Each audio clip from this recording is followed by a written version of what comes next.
If you're watching this part, then I hope you already watched part 1 on Kendra's channel, which will be linked down below in the description box so that you can see what happened before we got here.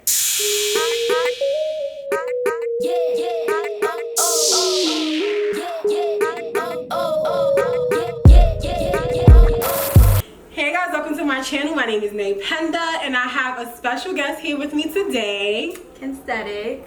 So in today's video, if you guys don't know, me and Kendra actually went to college together, and not only that, we lived together in a house with 8 people. 8 girls. 8. So in today's video, we're going to be doing like a story time about that experience, but more so focusing on the things that we learned from that, so that if you are a college student, if you're a high school student, you can keep these things in mind when you're looking for an apartment. So if you're interested in this video, make sure you go ahead and give it a big thumbs up and subscribe to my channel. Without further ado, let's get into the video. Okay, so the next topic, the next lesson learned was around relationships and privacy. So of course, you know, you're in college. Some people are booed up. Some people are having a hot girl semester. Some people are having a hot girl year. Some people are having a city girl lifestyle. Like, it was just a lot of mixed personalities. Some people are housewives. Yeah, it was just a lot of different personalities. So with that came I don't want to say where it came with a dynamic of getting used to different relationships and establishing what privacy was and respecting that in 8 different ways, basically. There's gonna be frustration because it's like you're gonna be walking home sometimes and it's just like in the beginning it was like you would just see an extra face and it's just like, whoa, like I didn't know you were here. Like, so I, well, like, I didn't know that you was messing with this right, right, don't look at me. But like, you know, like it's like, oh, like, wow. Like, and I feel like we started a ring alarm system.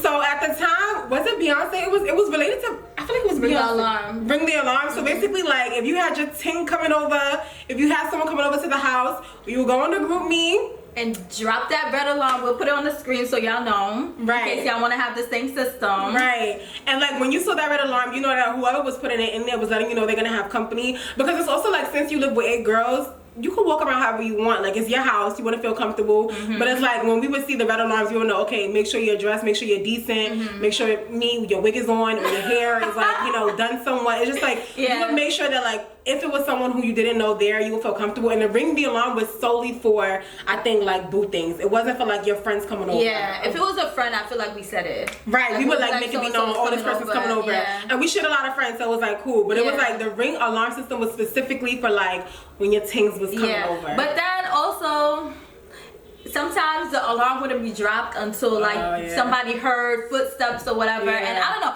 I'm the type of person. Can you put in question marks like somebody's here? Yeah, like I hear male footsteps. What's going on? But for me, like I'm the type of person, if I'm in my house or if I'm anywhere where I'm paying rent or I call it home, I want to walk around the house like how I feel comfortable walking around the house. And I just need the alarms. I depended on the alarms because first of all, like I'm not, during that time I was transitioning, so I didn't really like people seeing my hair and stuff either. So it was like if I'm washing my hair, I don't need your boo seeing how I look, like, you know, telling friends and housemates and whoever, like, oh, this and this look great. No. Because this goes to be for another story, but it's like, you know, men in college, it's like, not even just men in college, but people in college are super immature. And I feel like in our house especially, we all cared about our image because we were presidents of organizations, because we were involved, because we did certain things. So it's just like the way you are in your house, you don't want every Tom, Dick, and Harry to know, like, how you live in or to know what you look like in your home, because it's just like you're comfortable.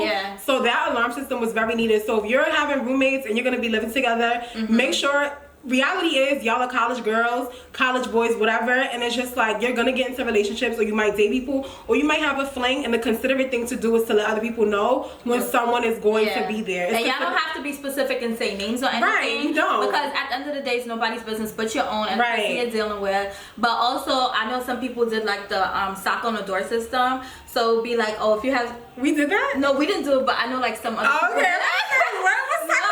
Like if you have somebody over, and I guess like maybe if you don't have a group chat or you're not close with your roommates, you would just put like a sock on your doorknob so your roommates know, like, you know what time it is. But yeah, I feel like just find a system because...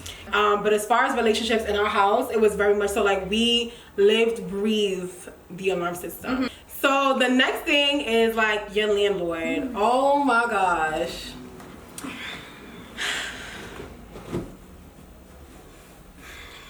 We had a horrible landlord.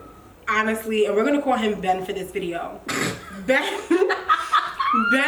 should have stopped like renting out houses to people. Like, and honestly. Ben, listen, I hope he's still not around. So he didn't do nothing. Like, when we had issues with the house, I feel like when you're going to find an apartment off campus, you need to make sure you ask the right questions, but also try to find who lived there before you. Ask them questions. If there's a system where they have where like they rate landlords or they rate like how they are with their apartments or their housing complexes, look at those things, because landlords will always talk a big game when you're first moving in, because they want you to sign the lease. They want to know that they're going to get their money. They want to know, like, our landlord told us he's going to put new tiles in there. He was talking about all these renovations he was doing. He talked a big game.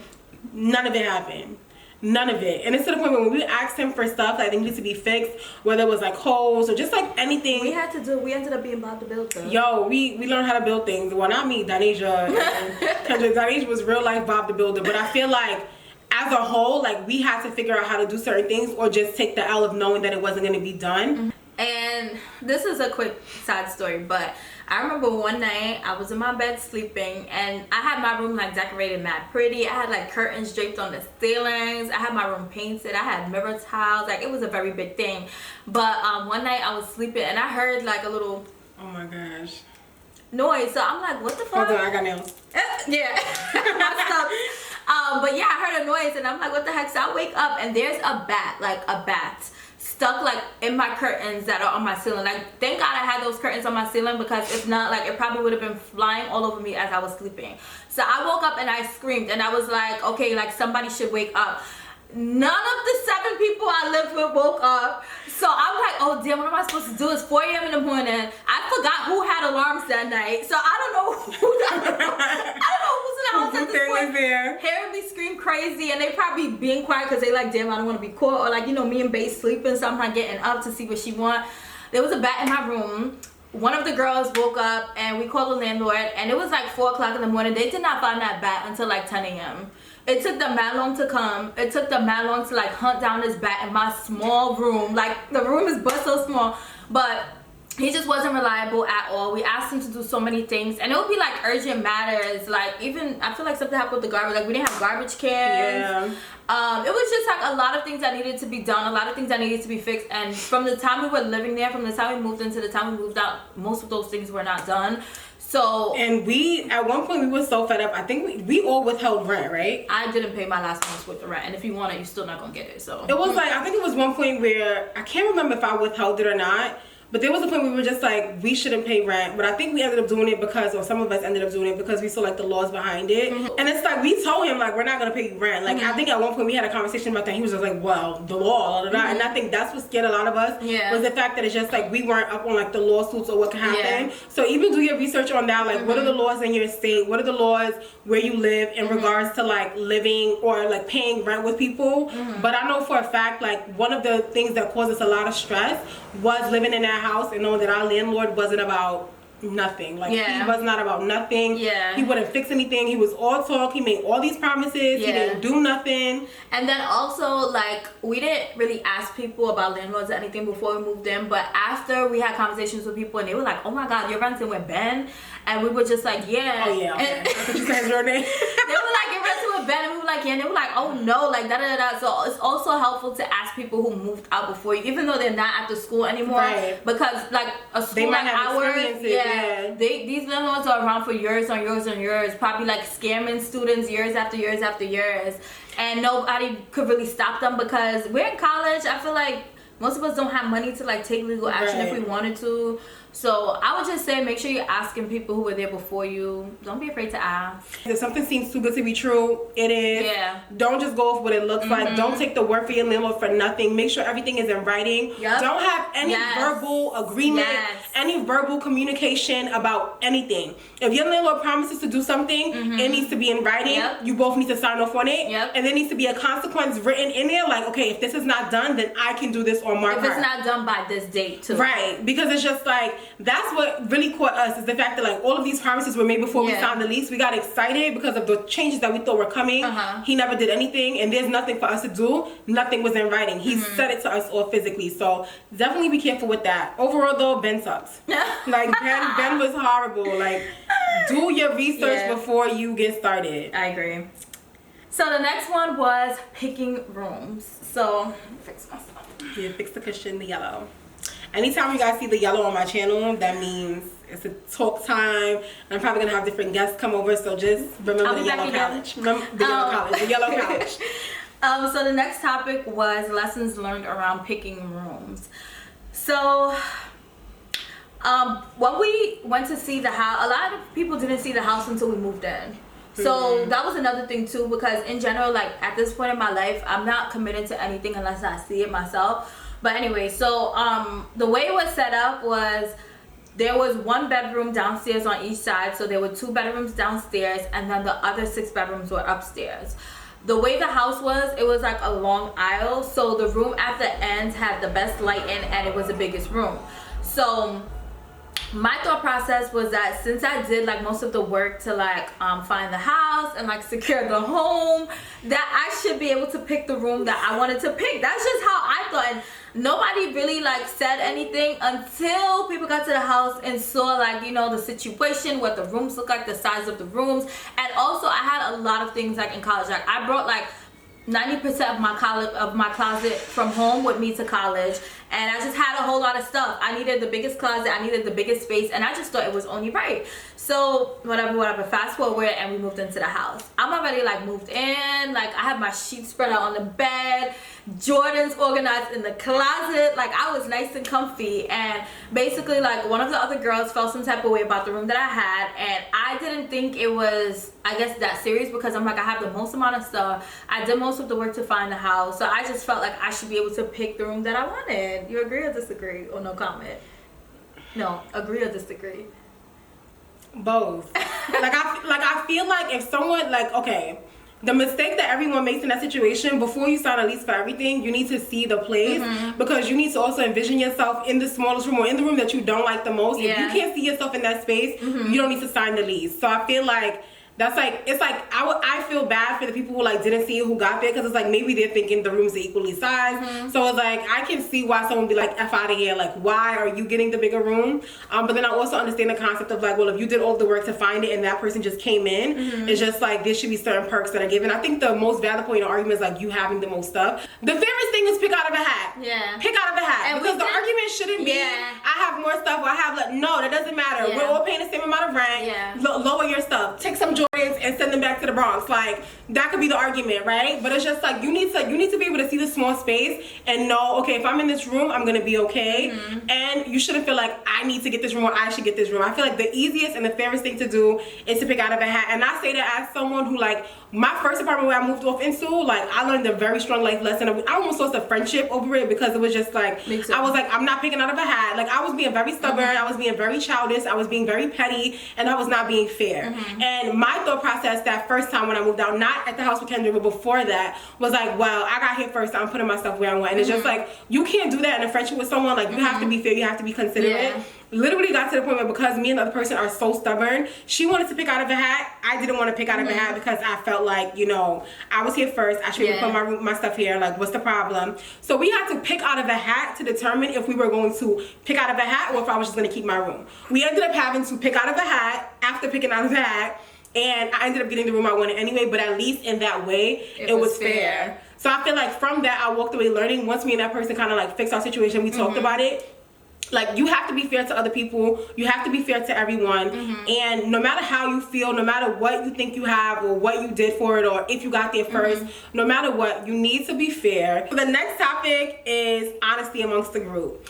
I feel like, okay, so with 8 people living in a house, there's people you're closest to or closer to than other people.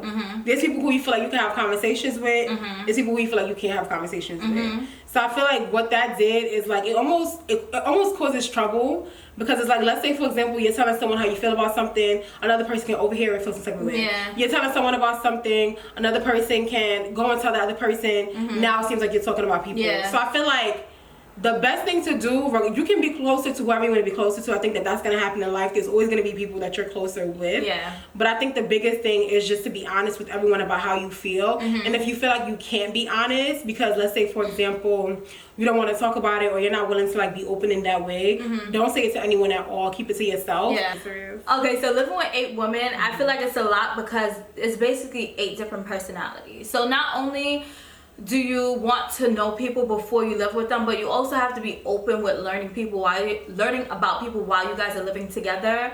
So I think that not that it's hard to be honest when you're living with people, but it's hard to communicate because there's 8 different styles of communication, if that makes sense. Well, that was our situation. Yeah. So I would suggest like learning how to communicate with people and then like taking that into consideration, because sometimes some people might prefer a text over like a face conversation. Some people might prefer like a phone call over like you coming to knock on their door to ask them for something. So I feel like it's just learning different styles and just staying true to that.